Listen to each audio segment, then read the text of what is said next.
Khalili is one of Cairo's oldest and most historically significant quarters. The market stands on what was once a Fatimid cemetery, its bustling alleys built over the burial grounds of Cairo's earliest rulers. Centuries-old buildings line its streets, some dating as far back as the 10th century.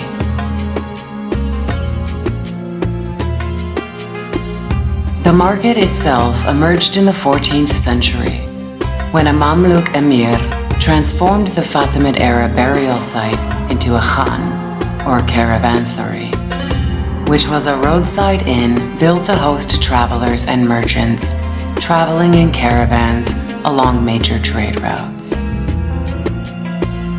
Leather, woven carpets, and swords and daggers were carried across the Sahara in camel caravans from places like Morocco and Tunisia. Salt, gold, wax, and honey from Mali, and spices, textiles, and precious stones crossing through the Red Sea from India.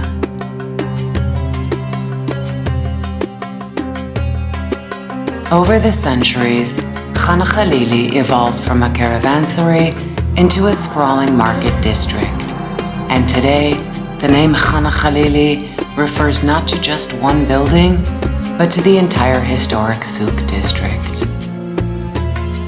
The market stands out as one of the oldest continuously active commercial quarters and continues to be a vibrant hub for travelers and locals alike.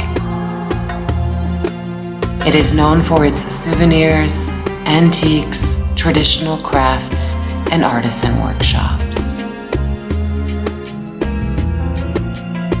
Today, we'll be exploring several of Cairo's ancient gates, standing at the edges of the Khalili market and tracing their history back nearly 1,000 years. After Cairo's founding in 969, the Fatimids fortified the city with mud brick walls and a series of gates. Just over a century later, in 1087, these defenses were reconstructed in stone, leaving behind the enduring monuments we see today. Hello from the Khalili market. So I am here outside Bab al-Futuh, which is one of the old northern gates of Cairo. Now actually there are only 3 well-preserved remaining gates from the Fatimid times. It is Bab al-Futuh, and then we have Bab al-Nasr, which is another northern gate, and Bab Zuweila, which is the southern gate, one of my favorites actually. We will be visiting Bab al-Futuh and Bab al-Nasr today, but I have already made a video about Bab Zuweila, so you can check that out. The link will be somewhere up here. Now, I'm not allowed to film close because there is a lot of police and it's impossible to film the gate without them being in it. So I'm not going to be vlogging. I will be filming with my camera phone, trying to avoid filming the police. But Bab al-Futuh, it means, or it stands for in Arabic, the Gate of Conquests. It used to be called Bab al-Iqba, which means the Gate of Prosperity, but due to armies always passing through this gate in times past, after victories such as military campaigns, successful of course in the Levant, or against the Mongols, the Crusaders, local rebellions, all of that, it has its current name and has had it for a very long time, Bab al-Futuh, or the Gate of Conquests. So let's get a little bit closer and I will explain a lot of history with a voiceover, and yeah, we'll climb up because you can actually go up the gate now and explore some of the walls. Yalla bina.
Passing through the gate and viewing it from the other side, we see two mighty semicircular towers. Arrow slits and shafts where boiling oil was once poured onto enemy invaders are incorporated into the towers and gate, which we will soon see from above.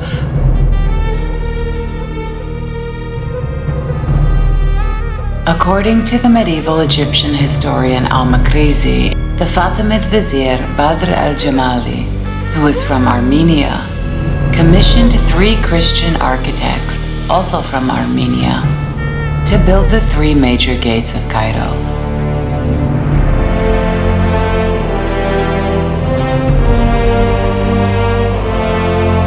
Examining the gate more closely, we can see decorative elements such as Byzantine-style pendatives to support the dome, and ram-headed stone brackets, which are clear clues of cross-cultural craftsmanship, and among the earliest examples of such design in Egypt.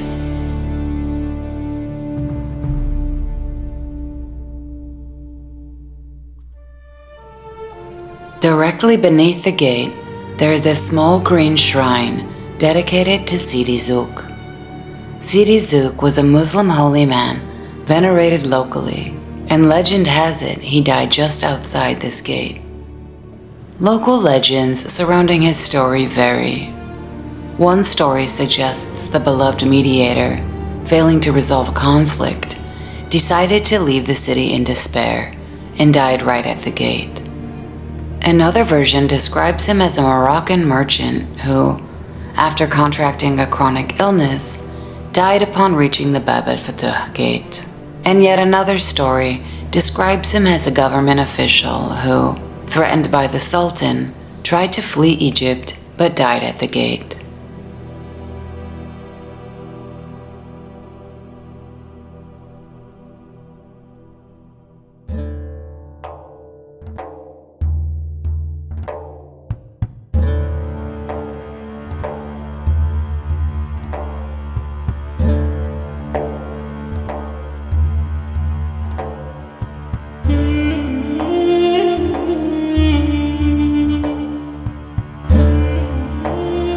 After ascending the steps of the gate, we come across a tunnel, sunlight pouring through the narrow slits in the wall. Here, centuries ago, soldiers once waited in tense silence, their arrows poised through the slits, prepared to rain down defense against any foreign assault.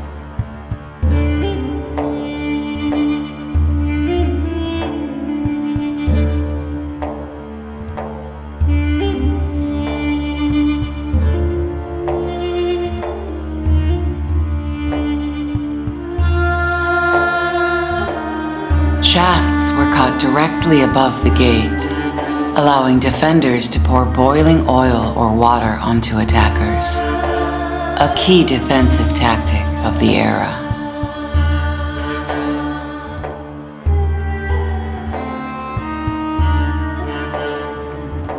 A little further along, we run into our first signs of ancient Egypt.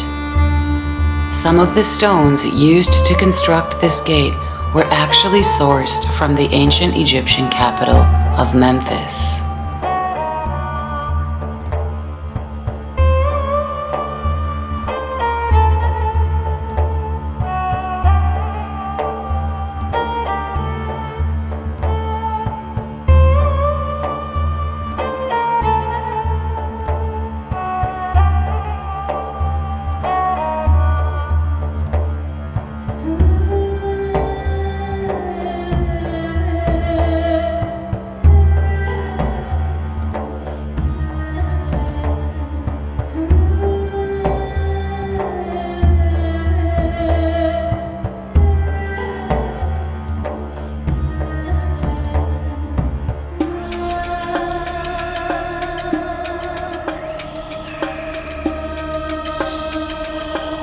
This stone depicts the Feast of the White Hippopotamus, a ceremonial banquet represented in ancient Egyptian tombs, an emblem of fertility and protection, reflecting themes of life, regeneration, and rebirth.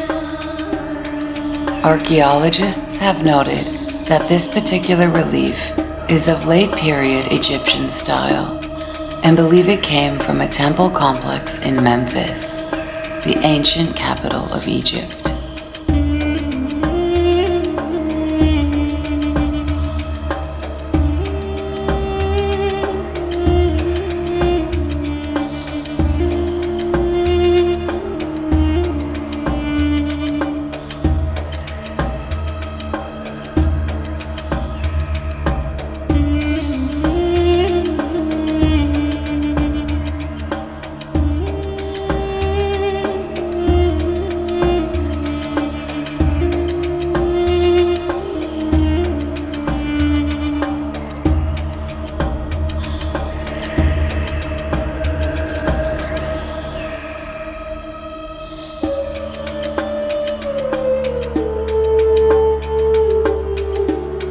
Upon reaching the top of the gate, we are greeted with an incredible view of the district.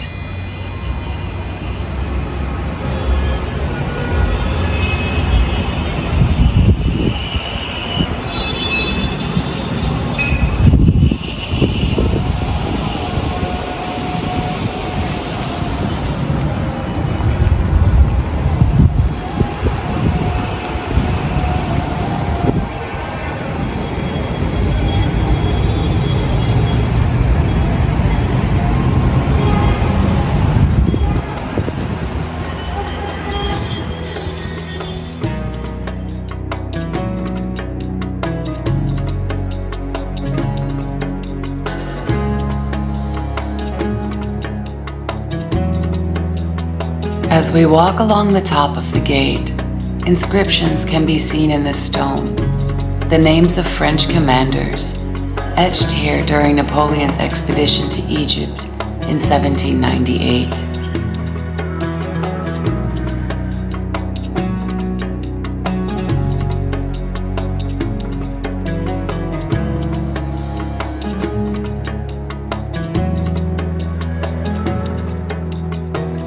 Just beyond them, more arrow slits line the walls, and deep, open shafts for boiling oil are found underfoot.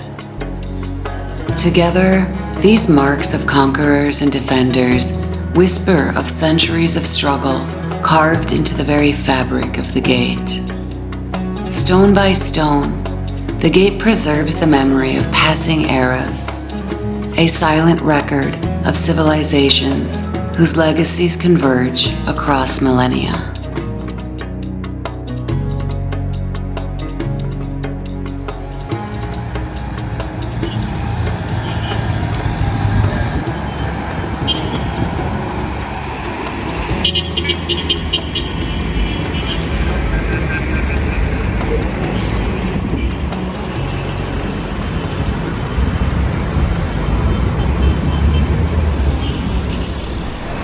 All right, I am here on top of Bab al-Futuh, and yeah, I wasn't able to film a lot, so I've been doing a lot of voiceover giving you the history. There's a lot of police here, but very incredible gate, so beautiful. The man down at the gate was able to scan his phone and buy the ticket online. They will probably follow you and try to give you information if you do not have a guide, which I happily accepted. He was able to point out some stones that I may have missed, although I knew to look for them, but he made it a lot easier, pointing out some things. Yeah, this is so incredible though. The view here is amazing. Off in the distance you can see the citadel of Salah al-Din and some of the spires, minarets from Sultan Hassan Mosque, and just a great view of the city. Yeah, such a huge part of history here in Cairo. Just another piece, but very old, back to the foundings of the city itself, Islamic capital, Fustat, in the times of the Fatimids. And it goes down for some ways there. And below us, the bustling streets of modern day Cairo.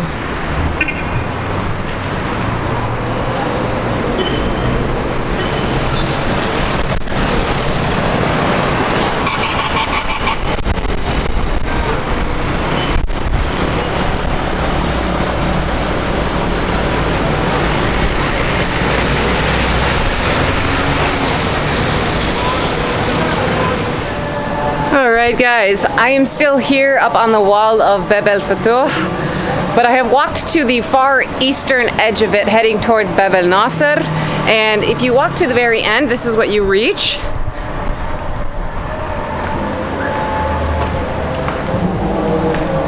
Just this little indoor area, and we can actually see Bab al-Nasr, where we will be going next, outside one of these arrow slits.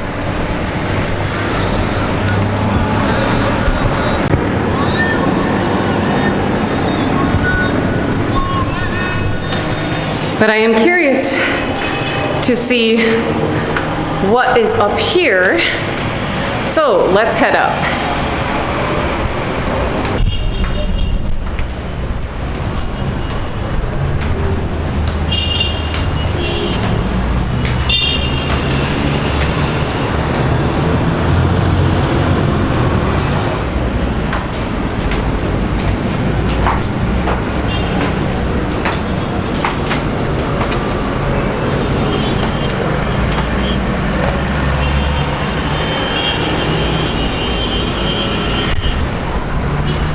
Okay, we are just next to the other gate, Bab al-Futuh. So yes, Bab al-Nasr is here and Bab al-Futuh is that way. Let's go up. I'm not sure if I'm supposed to be up here or not, but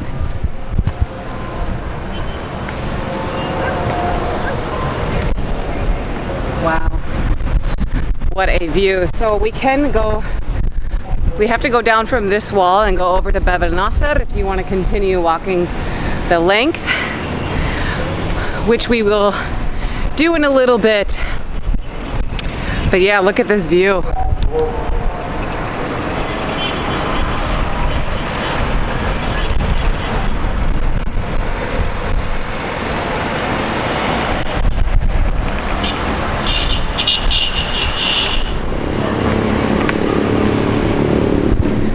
So we are just walking along the old wall here, which is extending west from Bab al-Futuh. I do believe they have been rebuilding this or reconstructing it a little bit, as it is probably in decay. And it does not go all the way down, but I'm not sure how far it goes down now, to be honest. This is my first time up on the wall. It used to not be open, and you were not even able to walk along here. But a lot remains, of course, and then a little bit of construction has happened. It's nice and cool in here, out of the sun.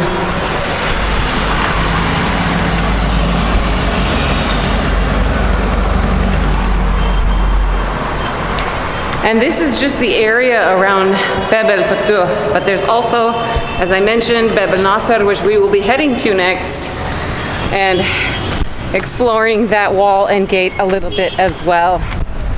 Let's see how far this goes though. If it goes on forever, I won't keep walking, but I do want to walk a little bit further and just see if it ends rather soon.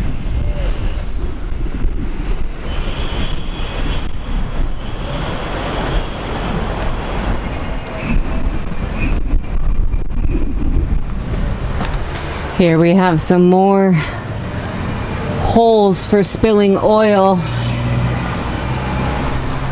Classic medieval way to fight battles and their enemies, invaders. Pour boiling hot oil on your enemies from above. So there's a lot of that in all of these old gates. Very incredible. Terrible way to go. I do believe the gate ends soon, or I mean the wall here. You can see it's crumbling over here.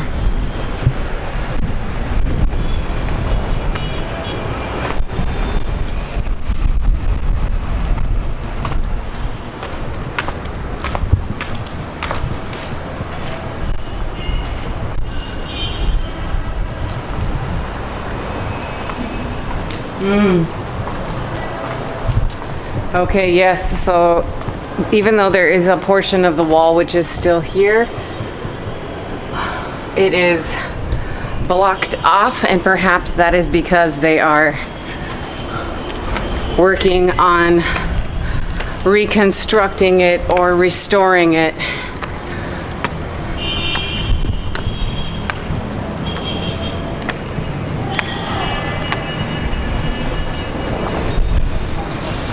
So this is as far as you are able to go walking along the wall on top of it.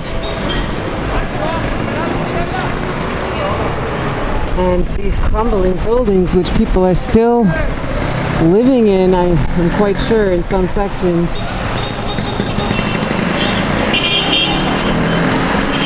This whole neighborhood is absolutely amazing though.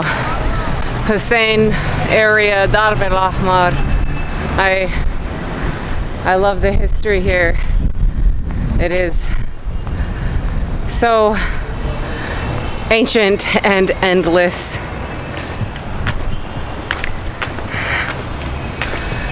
Okay, and we have all of these areas inside. Lots of feathers in here, wow.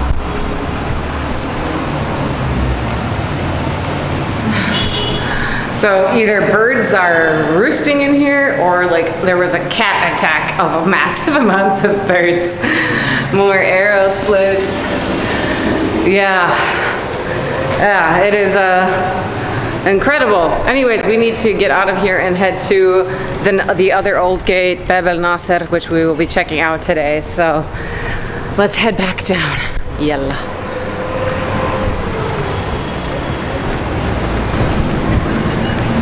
Alright guys, I am now walking away from Bab al-Futuh and heading to Bab al-Nasr.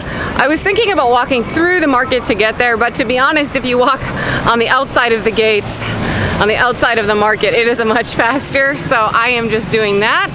I believe you can see the gate behind me, Bab al-Futuh, and up here we have Bab al-Nasr.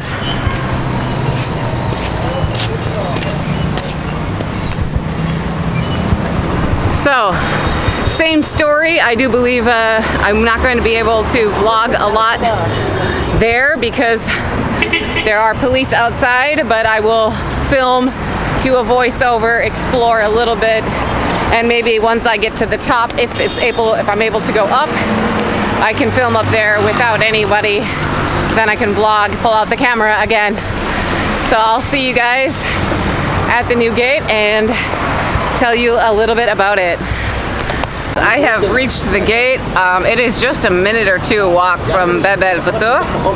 There's a juice stand out here, so I bought a juice for 10 pounds just to have a little bit of a break, sit in the shade, and then we will get to filming this gate. This is the guy I bought the juice from. Ahlan. اهلا وسهلا. Karim, صح؟ كريم. Oh. كريم Egypt مصري ابن مصري. Son of Egypt. And there's the juice stand. Alright guys, I'll see you in a little bit.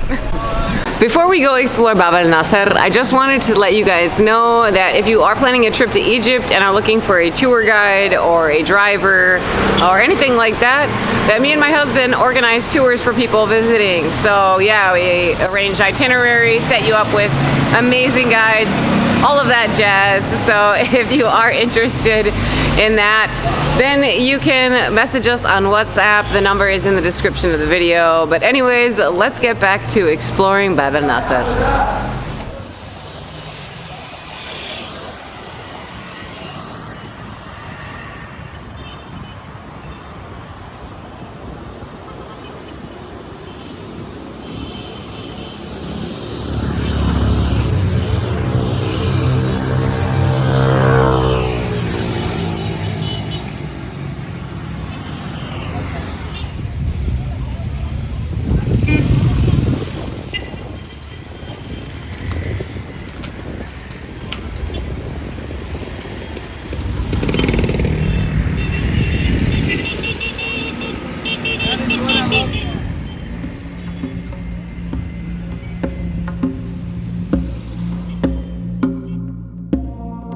Bab al-Nasr, meaning Gate of Victory, shares the same history as Bab al-Futuh. It is one of the only 3 remaining nearly 1,000-year-old well-preserved gates from the Fatimid-era and was rebuilt in stone about 100 years later in the year 1087.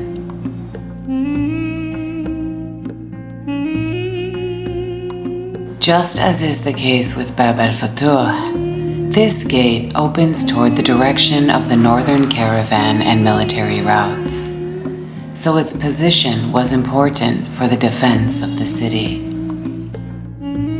The towers, however, differ from those of Bab al-Futuh, being rectangular in form rather than rounded.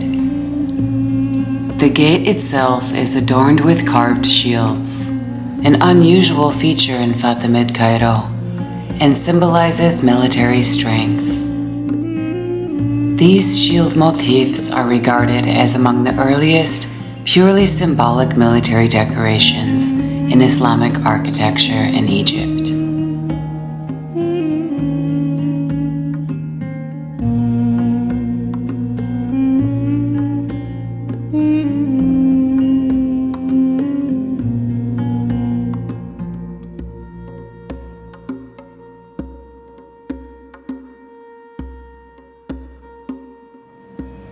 Something many visitors overlook are the inscriptions carved above the arch. Weathered with age and written in Arabic, they are easy for non-Arabic speakers to miss. Yet they hold great historical value, preserving Fatimid-era text in Kufic script, the oldest style of Arabic calligraphy. The clearest inscription is rectangular in shape and is the Shia version of the Shahada, declaring both Muhammad as prophet and Ali as imam, reinforcing the Fatimid religious identity.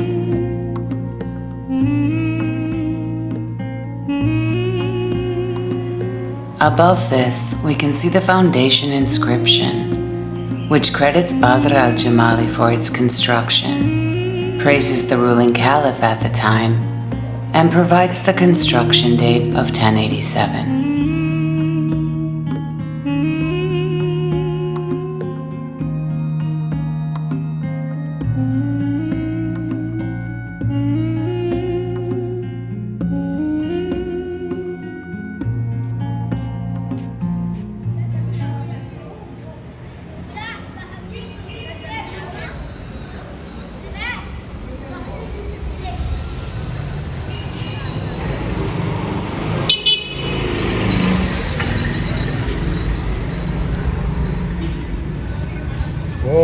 السلام عليكم.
Guys, so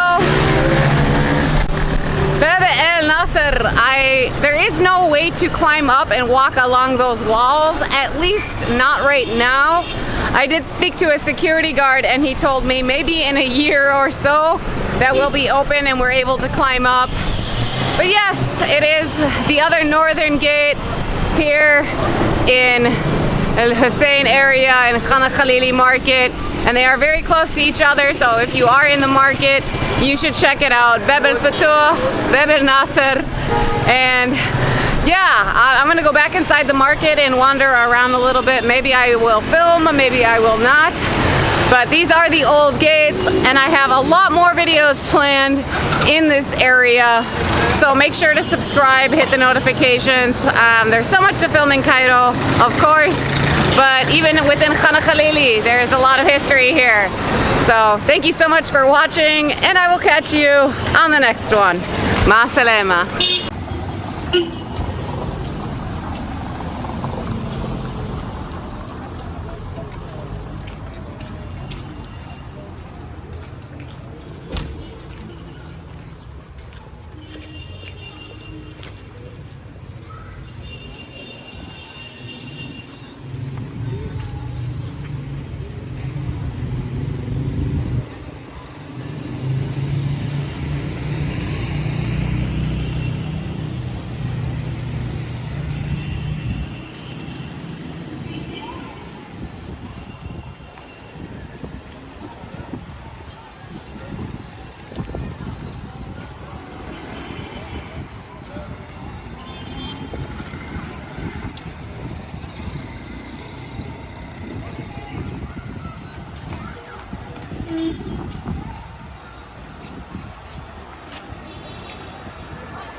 السلام عليكم. جميلة.